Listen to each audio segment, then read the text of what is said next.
Drawing রুমের মধ্যে চলতেছে আলোচনা, অন্যদিকে দেশের কোনো নিয়ন্ত্রণ নাই।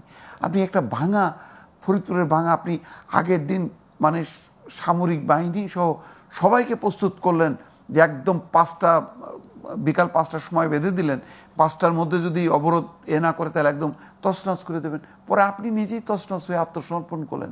পুলিশ দৌড়ে যে মডেল মানে কি মসজিদের মধ্যে যে আশ্রয় নিল।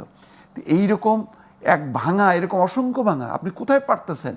লাশ তুলে নিয়ে পুড়ায় ফেলতেছে, সেখানেও আপনি কন্ট্রোল করতে পারলেন না। এমন একটা জায়গায় নাই যেটা আপনি কন্ট্রোল করতে পারছেন। আপনি পারছেন শুধু এনবিআরের কর্মকর্তাদেরকে সাইজ করতে, কারণ তারা করাপ্ট মানে দুর্নীতিগ্রস্ত হলে তাদেরকে পারছেন, কিন্তু পাবলিককে তো আপনি কোনো জায়গায় পারতেছেন না। যেখানে যাচ্ছেন দেখেন এনসিপির মতন এত বড় বিশাল একটা দল, অভ্যুত্থানের দল, গোপালগঞ্জে যে ঘেরাও হয়ে গেল।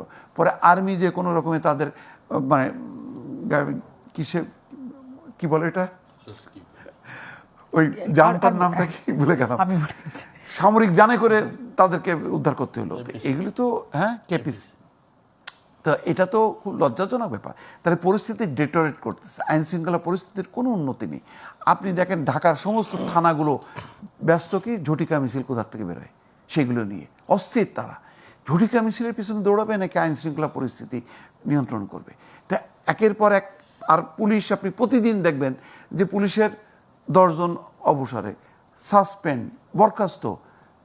আপনি ঢাল তলোয়ার কিচ্ছু নেই, আপনি কিভাবে আপনি নির্বাচনটা করবেন? নির্বাচন করাটাই তো চ্যালেঞ্জিং। সামরিক বাহিনী সবসময় সহায়তা দেয়। আপনি কি এখন সামরিক বাহিনীকে একদম ওখানে যে দাঁড়ায় থাকবে নাকি? এখন সে কি পুলিশের ভূমিকা পালন করবে নির্বাচনের সময়? আপনি বাহিনীগুলিকে এত দুর্বল করে দিচ্ছেন, কিন্তু সেটা আর শক্তিশালী করতেছেন না।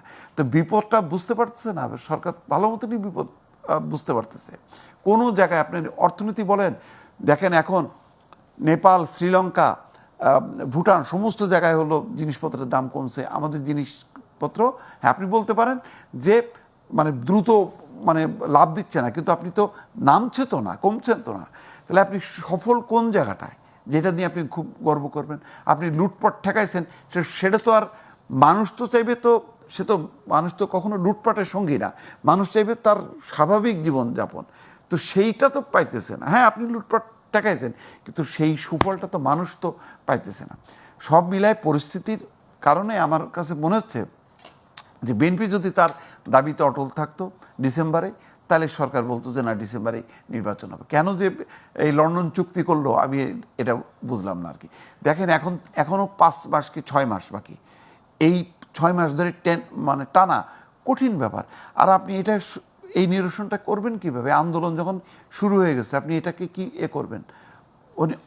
এবং আপনি এখানে থামবে না, কিন্তু এই দেখবেন দাবির পর দাবি কিন্তু আসতে থাকবে, কিন্তু তো এটা তো একটা হিমশিম অবস্থা।